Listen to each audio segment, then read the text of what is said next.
कि बाणासुर बाली जैसे चले गए यहाँ से, कुछ नहीं कर सके, और तो ये कर रहा है, ये ठीक नहीं कर रहा।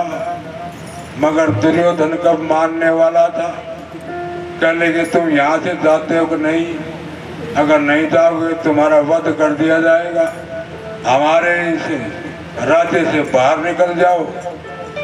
विदुर जी ने तो वहीं पर धनुष बाण रखा है, अपना मंत्री का पद का त्याग करके और बाहर जा करके जंगल में कुटिया बना ली, वहीं पर रहने लगे। इधर से भगवान ने पांडवों को समझाया कि युद्ध तो वैसे संपन्न, वैसे हो चुका, युद्ध तो आरंभ होगा पता है मेरे को, मगर फिर भी एक कोशिश तो कर ली जाए। पांडव कहने लगे महाराज बोलो क्या करना है। मैं एक बार संधि का प्रस्ताव लेकर जाता हूं, अगर मान जाए तो ये युद्ध टल जाएगा। जैसी आपकी मर्जी भगवान। अब भगवान कृष्ण तो हैं संधि का प्रस्ताव लेकर के आ रहे हैं। हस्तिनापुर में सभी को पता लगा कि भगवान आ रहे हैं, तो बड़ी भारी भीड़ लग गई दर्शन करने के लिए। इधर से विदुर जी को भी पता लग गया कि भगवान शांति दूत बन करके आ रहे हैं। उन्होंने भी ऐसा ही विचार किया कि मैं भी दर्शन करूं। वो भी भीड़ में आकर के खड़े हो गए। भगवान जा रहे हैं, हस्तिनापुर के लोग उन पर फूल बरसा रहे हैं, बड़े दर्शन कर रहे हैं, खुश हो रहे हैं, अपनी अटारियों पर बैठे हैं। इधर से विदुर जी भी देख रहे हैं कि मेरी तरफ एक बार देख ले तो मैं तो निहाल हो जाऊंगा। अब भगवान तो सबके अंदर की जानते ही हैं। भगवान ने एक बार विदुर की तरफ देखा तो विदुर को तो आनंद का सागर उमड़ पड़ा, बड़े खुश हुए और इशारा में कह दिया चाचा जी राम राम, मैं आपके घर यहाँ भोजन करने के लिए आऊंगा। अब तो विदुर जी की खुशी का ठिकाना नहीं रहा। इधर से विदुर जी चले बाजार में, भगवान आएंगे हमारे यहाँ खाना प्रसाद लेंगे, बढ़िया बढ़िया मिठाई खरीदने के लिए। इधर से भगवान आए हैं। धृतराष्ट्र ने कहा रे कृष्ण आ रहे हैं। धृतराष्ट्र को समझाया ठीक ठीक बात करना, कहीं बात बिगाड़ मत देना, युद्ध में हमारा साथ दे देंगे, नहीं तो हमारे बहुत हानि होगी। अब शांति दूत बन करके भगवान पधारे, उनका स्वागत किया गया। धृतराष्ट्र ने कहा आइए कृष्ण आइए, बैठिए विराजिए, बताइए कैसे आना हुआ। भगवान ने कहा मैं तो शांति दूत बन करके आया हूं। कैसी शांति? यह युद्ध जो होने जा रहा है ये ना हो, इसलिए मैं शांति का प्रस्ताव लेके आया। क्या प्रस्ताव है आपका? कहने लगे वैसे तो पांडव और कौरव आधे आधे राज के अधिकारी हैं। धृतराष्ट्र कहने लगे हाँ बोलो, मगर फिर भी मेरे जो पांडव हैं वो बड़े संतोषी हैं, उनको तुम आधा राज्य की बजाय 5 गांव दे दो। अब ये 5 गांव का नाम सुना तो दुर्योधन उछल के पड़ा, बीच में बोल पड़ा, कहने लगे 5 गांव मांग रहा, मैं एक सुई की नोक के इतनी भूमि नहीं दूंगा बिना युद्ध के। भगवान कहने लगे दुर्योधन तेरे को पता है युद्ध का क्या इंतजाम होता है? कहने लगे कुछ भी हो, मैं बिना युद्ध के एक सुई की नोक की जितनी भूमि नहीं दे सकते। सोच लो, विचार कर लो, नहीं मैं नहीं दूंगा। अब इधर से दुर्योधन का धीरे से पांव दबाया। धृतराष्ट्र ने, रे क्या कर रहा है, तू बिगाड़ रहा है बात को। अब अपनी भाषा को बदल दिया। ये तो एक कपटी पुरुष जो होता है, जो हमेशा कपट की बात करता है, ईर्ष्यालु होता है, पता होता है उसका भी ये ईर्ष्यालु है, ईर्ष्या रखता है, छल कपट करता है। और कभी कभार वो तो मीठा बोलने लग जाए तो यूं समझो अब गड़बड़ है। बिल्ली अगर झुक जाए तो यूं समझो शिकार मारने वाली। और अगर सांप भी सिर्फ झुक जाए, जमीन में अपना फन टेक ले, तो यूं समझो अब डंक चलाएगा ये। आप डर जाते हो, फन उठाता है सिर्फ, कहेगा डंक मारेगा। ऐसा नहीं मारेगा सिर्फ डंक। सिर्फ को डंक मारना होगा तो जमीन नीचे झुक जाएगा, फिर डंक मारेगा। इसी प्रकार से कपटी पुरुष अगर मीठा मीठा बोलने लग जाए, कुछ बड़ाई करने लग जाए, तो न्यू समझो आज इसमें गड़बड़ है, कोई न कोई डंक चलाने वाला है। तो उससे सावधान हो जाना चाहिए। भगवान तो सब जानते ही हैं। अब दुर्योधन कहने लगे, कृष्ण ये राजनीति की बातें तो बाद में होती रहेंगी, चलो पहले हम आपके लिए भोजन बनाया है, बढ़िया 36 प्रकार का भोजन, 56 प्रकार का भोग लगाओ, चलो प्रसाद लो। कहने लगे, नहीं मैं नहीं भोजन करूंगा। क्यों? इतना बढ़िया भोजन हमने आपके लिए बनाया। भगवान कहने लगे, दुर्योधन भोजन 2 अवस्था में किया जाता है। या तो किसी को बहुत जोर से भूख लगी हो तो कोई टुकड़ा फेंक दे तो उसको खा लेना चाहिए। चाहे मान हो चाहे अपमान हो, कुछ भी हो, बहुत ज्यादा भूखा हो तो वो खा लेना चाहिए। और दूसरा ये होता है कि कोई सामान से अगर कोई नोंदा वगैरह दे दे, महाराज आज अपने नोंदा है,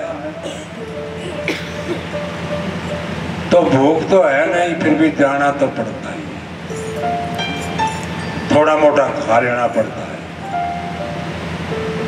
कई बार हमने भी नोंदा दे दी, महाराज आज नोंदा है आपका,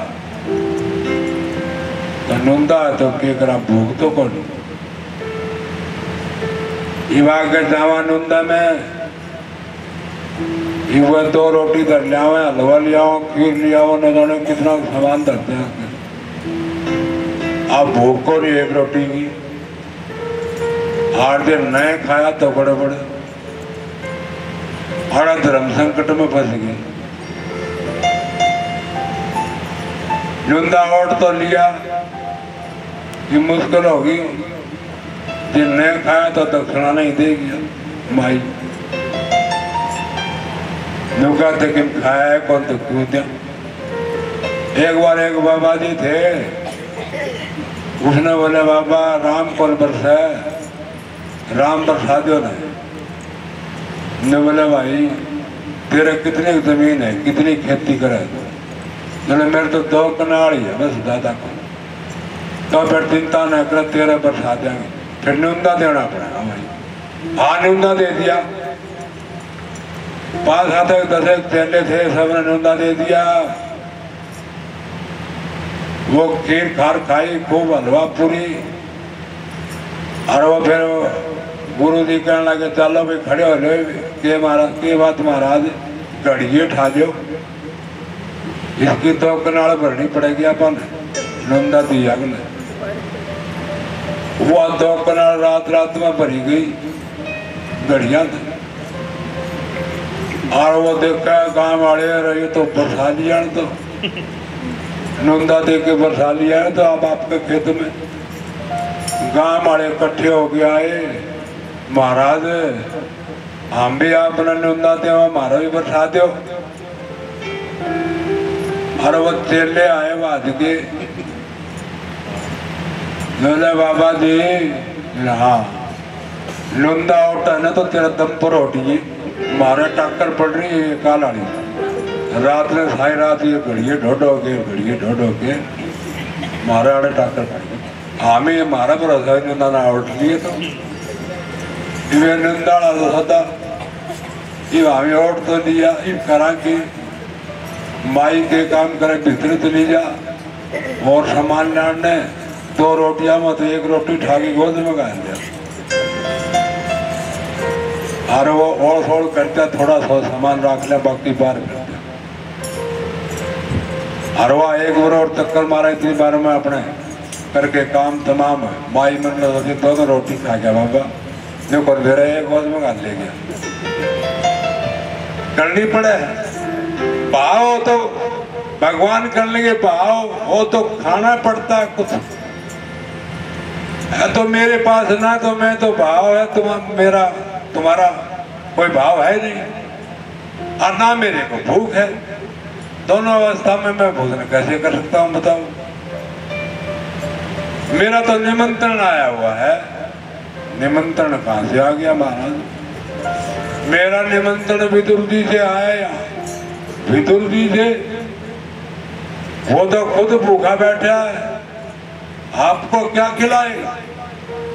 भाई उनके पास चाहे कुछ भी ना हो, भूखा हो, मगर मैं तो न्योता दे दिया तो जैसा भी होगा वैसा खा लेंगे। अब वो शांति प्रस्ताव तो मंजूर हुआ नहीं, कहने लगे तो फिर तो युद्ध ही होगा।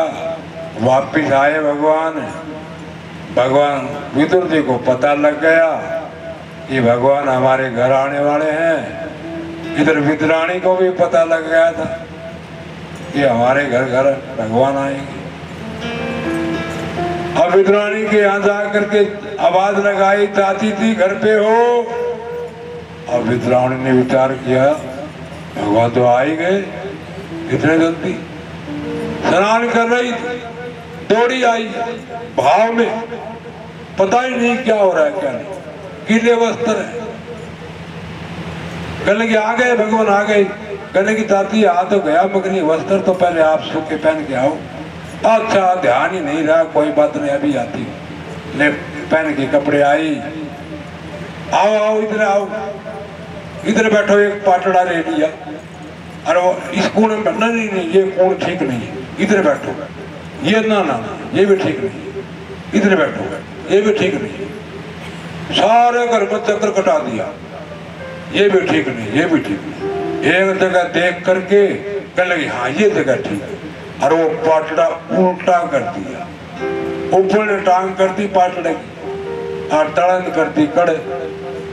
दोनों यहाँ बैठ गए, भगवान तो बैठ गए। अब भगवान को भी पता नहीं कि कहाँ बैठा है क्या नहीं। मैं अपने चाची जी ने तो चौकी लगाई है, बैठ गए। चाची जी भूख बहुत जोर की लगी है। अच्छा भूख लगी तो मैं भी लाती हूँ, ये केले लगाए मैंने, केले के पेड़ हैं बहुत बढ़िया, रोजाना पानी देती हूँ, मीठे मीठे केले अभी लेकर के आती हूँ। चाची एक छबड़ा लेकर के गई, उसमें केले ले आई, ला कर गई, बैठ गई पास में, कह लो केले खाओ। तो कुछ पता ही नहीं, छिलके खिला रही है, ऊपर से फाड़ फाड़ के छिलके दे रही है। वो गिरी खाने वाली है, वो एक साइड में फेंक दी, छिलके खिला। भगवान ने 45 छिलके खा गए।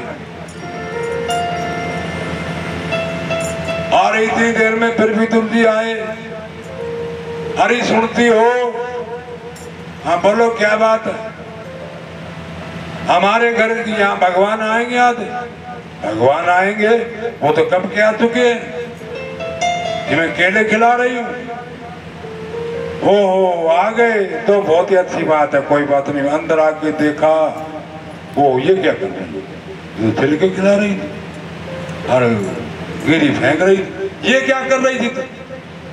क्या कर रही थी? तू छिलके खिला रही है भगवान को, जो खाने वाली गिरी वो तो फेंक रही है। ओहो, मेरे तो ध्यान ही नहीं रहा। भाव में बुद्धि काम करना बंद कर देती है। भाव होगा तो उसका सारी की सारी बुद्धि, मन बुद्धि सारा नहीं गई, नहीं पता तू क्या करे।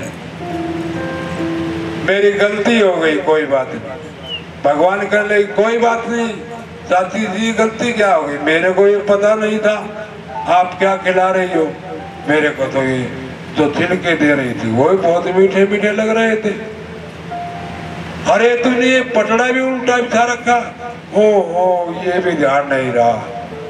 पटड़े को सीधा किया, विदुर जी पास में बैठ गए और लड्डू खिलाने लगे। लो महाराज, लो भगवान, ये लड्डू खाओ तो कितने बढ़िया है। देसी मिठाई की दुकान से देसी घी की है ये। खाने लगे भगवान। कैसे हैं? अच्छे है ना? आनंद आ रहा है। भगवान कहने लगे, विदुर जी चाचा जी एक बात कहूं, बुरा ना मानो तो। बोलो बोलो। आपके लड्डुओं में इतना आनंद नहीं आ रहा है जितना छिलकों में आ रहा था। आप तो भगवान समझ, वो विदुर जी समझ गए भगवान जो है क्रिया में विश्वास नहीं करते, भाव में भाव प्रधान है। भाव जिसका अच्छा है उसके लिए भगवान है। विदुर जी कहने लगे मेरी गलती हो गई भगवान, मैं समझ गया कि हमारी जो ये जो वितरानी थी उनका भाव है, इसलिए बताया। हरि साथे दिल के मीता